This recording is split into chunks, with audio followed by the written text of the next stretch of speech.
Jake Salomón, lead designer of XCOM, Enemy Unknown.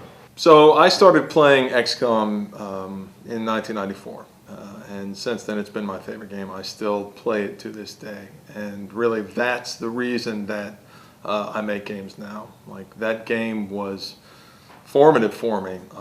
That was right before I went off to college, and because of that game I got a computer science degree, and that's the reason that I'm sitting here. So for me to be making this game, it's just really, it's a dream come true for me.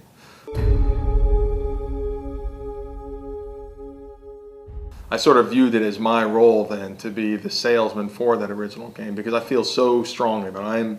I'm right up there with the world's biggest fans, and so I sort of was excited by the opportunity to introduce all the people on my team who had never played the game before to this incredible game. And I think that with the original there was this huge adjustment period where they were surprised by just how brutal the game was. You know, like, challenge was definitely a major element of the original game, and so it's that classic XCOM moment of you've got all these guys on the dropship and you're really fired up and you're ready to step off, and then immediately everybody gets their faces blown off within the first turn.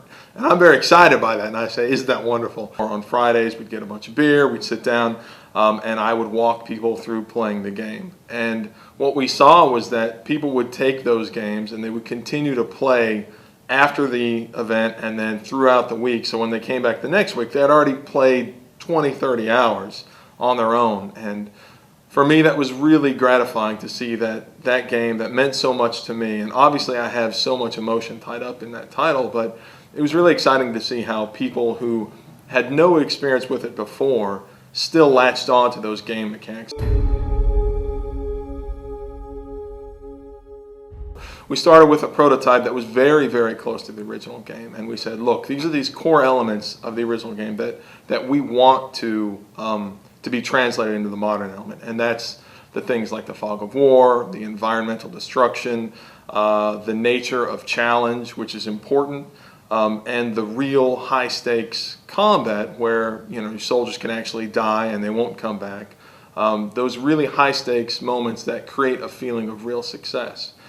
And so what happened is that, you know, as the game evolved and as we modified the mechanics, we found that those original concepts of environmental destruction and challenge, they remained, because I think that those are universal.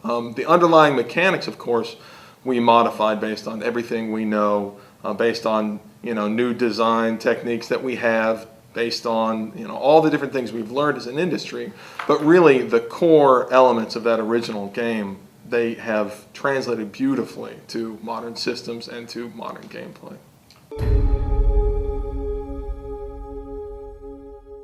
We have this thing that we call, internally we call the glam cam, and we took a lot of inspiration from Bethesda and their VATS camera from the Fallout game. And what happens is that in a lot of dramatic shots, we can bring that camera in and show your soldier lining up that shot and show that beautiful kill shot, and it has this really, sort of reinforces like the nature of combat. It's very visceral, and so that's something we're really excited about as well. It's always been the question, you know, why hasn't this game been made? And the reason is because it's absolutely insane as a game. I mean, it has destructible environments and 3D fog of war, and it has missions that take place around the world and all these different elements, the alien environments, the human environments. And then that's just a combat game. On top of that, there's this entire strategic layer where you're interacting with the governments of the world, you're staffing a base, customizing this huge base. It's this insane game with this insane ambition and scope, and I think that it's something that resonates so strongly with people because there still is nothing like it. I'm so excited to introduce that to new